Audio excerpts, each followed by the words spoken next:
दरिया के किनारे ही उनका एक झोपड़ा था, कुटिया थी, वहाँ सत्संग किया करते थे। वहाँ हजारों की संख्या में इधर उधर से भक्त आकर के सत्संग सुनते थे, जो निर्धारित समय किया जाता था, महीने में, 2 महीने में, 6 महीने में। तो ऐसे ही एक नल और नील नाम के दोनों आपस में, ये मौसी के बेटे थे, यानी इनकी माताएं सगी बहन थी, और ये किसी देव प्रकोप से दोनों के दोनों मानसिक रोग से पीड़ित थे। शरीर में भी बहुत पीड़ा रहती थी, जिसकी उपचार के लिए वेदों के अतिरिक्त साधु संतों से भी आशीर्वाद प्राप्त इन्होंने खूब किए थे। और सभी ऋषि महर्षियों ने उनको बता दिया था कि नल और नील, बेटा ये तुम्हारे प्रारब्ध में, यानी तुम्हारी किस्मत में अंकित है ये कष्ट, और इसको बेटा आपने भोगना ही पड़ेगा, कोई विकल्प नहीं। अब बेशक से आत्मा को कोई कितना ही ऐसे संतोष दिलाए कि ऐसा ही होता है, लेकिन इसको मालूम है कि परमात्मा कोई ऐसी पावर है, ऐसी शक्ति है कि वो सब दुख दूर कर सकता है। परमात्मा के गुणों में हम खूब सुनते और सुनाते रहते हैं, इसलिए आत्मा संतोष नहीं पाता है। दुखी व्यक्ति फिर कहीं ना कहीं और किसी से सुनकर भी जाता है।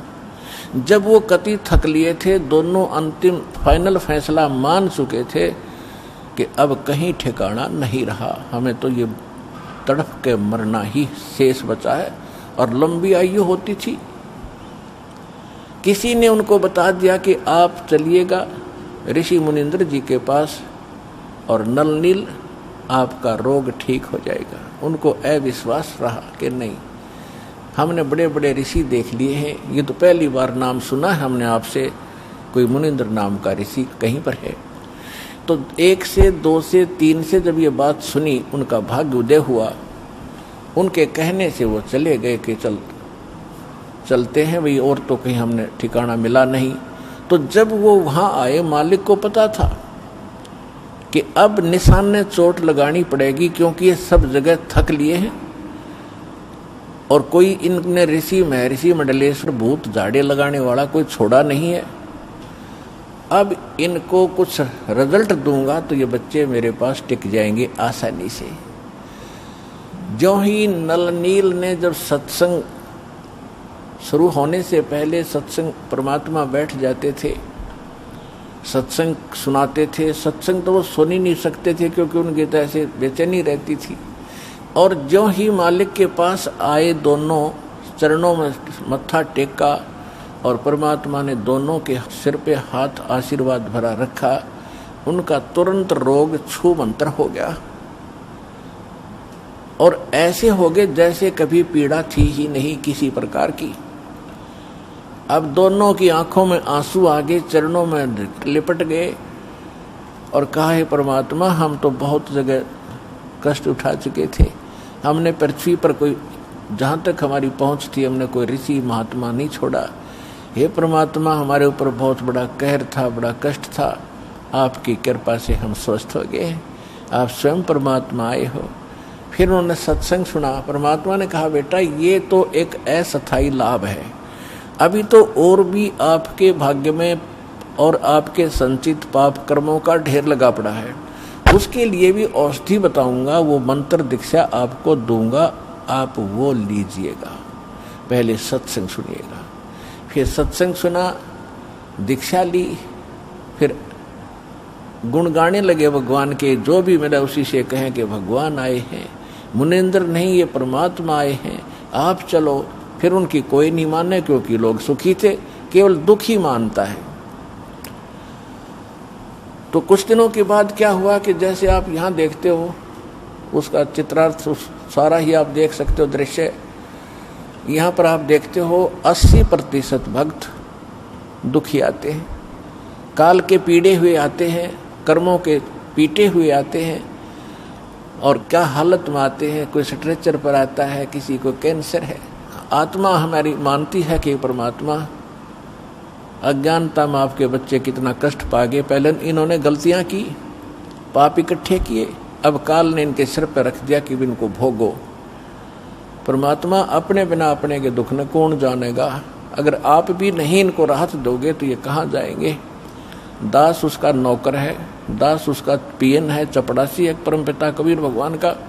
आपकी अर्जी उसकी टेबल पर रख देता हूँ। वो तो जानी जान है किसकी स्वीकार करनी है, किसकी ना करनी है, किसके दिल में दोष है, कौन सच्चे आत्मा से पुकार रहा है, वो मालिक देखता है। दास की अर्जी यही होती है कि उसकी चरणों में आपकी पुकार अवश्य पहुंचाता हूं। जब देखता हूं उनकी हालत कि आप बिना सुख देने वाला मालिक ना कोई हुआ ना होगा, आपके दरबार में सुख नहीं है तो दाता फिर कहाँ से प्राप्त होगा। तो हम जितनी अर्जी लगा सकते हैं, जैसी हमारी अकल काम करती है, लगाते हैं। सुनना दाता कबीर भगवान ने है और वो अवश्य सुनते हैं।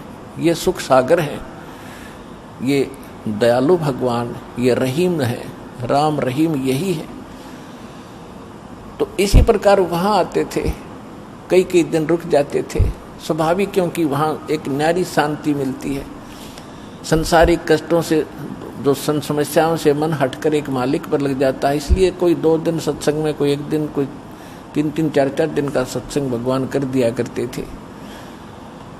तो परमात्मा कहा करते थे, बेटा जो गरीब असहाय व्यक्ति हैं, बीमार हैं, रोगी हैं, वृद्ध हैं, यहाँ कई कई दिन रुकते हैं तो उनके बर्तन साफ करो, उनके कपड़े धोया करो, ताकि उनकी आत्मा खुश हो और तुम्हें सेवा का फल मिले, ताकि तुम्हारे ऊपर जो कष्ट है वो ना आए। क्योंकि हमारे जो अंतःकरण में हमारे जो पाप कर्म वो कई प्रकार से साफ होंगे। कुछ तो ऐसे प्रकार के पाप कर्म हैं जो संत के आशीर्वाद मात्र से समाप्त हो जाते हैं। कुछ ऐसे पाप हैं जो कि आपको प्रणाम आदि, दंडवत आदि करने से राहत मिलेगी। कुछ ऐसे पाप हैं जो आपने दान, धर्म, यज्ञ, हवन, पाठ आदि ही करवाना पड़ेगा, वही विकल्प है उनका, वो भी आपने करना ही पड़ेगा। उसके बाद फिर कुछ ऐसे पाप हैं जो सेवा करनी होती है, सेवा से भी कटते हैं। और कुछ ऐसे प्रकार के पाप होते हैं जो केवल नाम के जाप से ही कटेंगे, उनका कोई विकल्प नहीं। तो जैसे एक धोबी के पास कपड़ा जाता है तो वो देखता है कि इस कपड़े को साफ करना है तो पहले पानी से धोता है, साबुन लगाता है, उससे भी नहीं साफ होता तो फिर ड्राई क्लीन के लिए कोई अन्य केमिकल प्रयोग करता है और उसके सब दाग छुड़ाता है, तब वो उज्जवल होता है।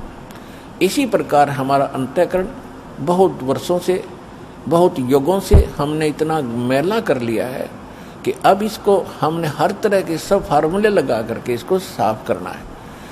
तो परमात्मा कहा करते थे, तो वो भक्त जो दुखी है वो सब सत्य मानते थे और उसका अनुसरण करते थे। तो नल नील तो और ज़्यादा ही दुखी थे। दोनों ने श्रद्धा से सेवा करनी शुरू की। जो वृद्ध थे, रोगी आते थे, उनके कपड़े धोते थे, उनके बर्तन, लोटा, थाली वगैरह जैसे भी थे वो ले जाते थे और दरिया पर धोकर लाते थे। वो इतने सीधे साधे और इतने परमात्मा पर समर्पित थे, इतना भाव था उनका कि पहले समय में साबुन वगैरह नहीं था। कपड़ा धोने के लिए पहले जल में भिगो देते थे, दरिया में भिगोकर उनको थोड़ा सा बाहर पत्थर रख देते थे, वो पानी में लहरों से गीले हो जाते, फिर उनको बाद में ऐसे मुक्के मार मार के धोते थे। कोई और तो साधन था ही नहीं। और बर्तनों को भी ऐसे पहले भिगोकर थोड़ी देर के बाद धोने के लिए किनारे रख देते थे और तब तक वो बैठ जाते थे वृक्ष के नीचे और चर्चा करते थे सत्संग में सुनाई कथाओं का, और फिर अपने दुखों के बारे में कहते थे, ओहो हमें तो भगवान मिल गए और सच्चा ज्ञान मिल गया और सही मंत्र मिल गए, ओहो बड़ा कल्याण हुआ, बड़ी दया करी परमात्मा ने, देखो आज सत्संग में ऐसे सुना रहे थे परमात्मा, सारी सत्य है।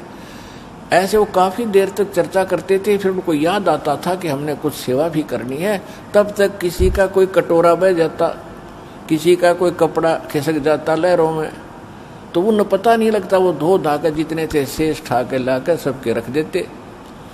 कहने का भाव ये है, किसी का कटोरा कम, किसी का गिलास गुम हो गया, किसी का धोती, किसी का कुर्ता नहीं पाया, तो सभी दिक्कत मानते थे, दुखी होते थे कि नलनील आप ये कमीज नहीं मिला, मेरा कटोरा नहीं मिल रहा, मुझे गिलास नहीं मिला। तो 2-4 बार उन्होंने कहा ऐसे हुआ, तो उन्होंने गुरुदेव जी के पास प्रार्थना की कि महाराज ऐसे ऐसे हम दुखी हो लिए, और ये आपके भक्त, श्रद्धा तो बहुत है, लेकिन जो दूसरे सेवादार थे वो बताया करते थे कि ये तो वृक्ष के नीचे बैठ जाते हैं और भिगो कर बर्तनों और कपड़ों को ये बहुत देर में ध्यान देते हैं, वो बह जाते हैं, ये ध्यान नहीं देते। तो परमात्मा ने कहा बेटा ध्यान रखा करो। तो अच्छा जी ध्यान रखेंगे। फिर वैसे ही हो जाती है कि कुछ दुखों का, दुखी किया हुआ प्राणी जो होता है उसका कुछ ऐसा वो स्वभाव सा बना हुआ था, भोले भाला, उनका दिमाग कंडम सा हो गया था, उस समय भी वो ज़्यादा ही भोले टाइप के ही थे। तो फिर ऐसे ही हो गया।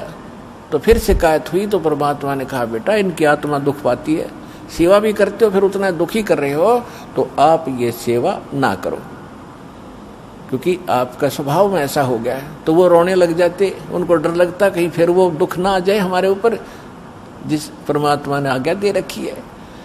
और आज तो ये शायद गुस्से में कह रहे होंगे, फिर रोने लग गए, परमात्मा हमसे सेवा ना छीनो, दाता हमसे सेवा ना छीनो। उनको डर ये था कि कहीं फिर से ना वो कैर टूट जाए जो पहले हम दुख पा रहे थे, बुरी तरह रोने लगे।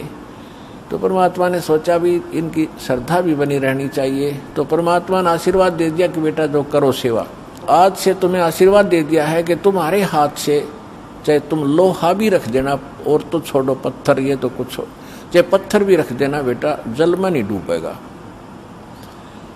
तो वो दोनों जाकर फिर देखने लगे। उन्होंने पत्थर उठा कर रखा सबसे पहले, वो नो का नो पत्थर खड़ा रहा, जहाँ रखा था वहीं टस से मस नहीं हुआ। उन्होंने उठाया तो हटा, तो और देखने लग गए भगत, एक बार फिर रखिए वही नल नील, उन दोनों ने फिर रखा, उसके ऊपर खड़े हो गए पानी में, और तब भी नहीं नीचे को गया। तो सब जगह होने लगी वह नल नील में, तो बहुत भगवान ने शक्ति दे दी। तो इस प्रकार फिर वो क्या करते थे, जो भी कपड़ा जहाँ रख दिया पानी में, जिस सतर में डबो कर रख दिया तो वही रहा वो।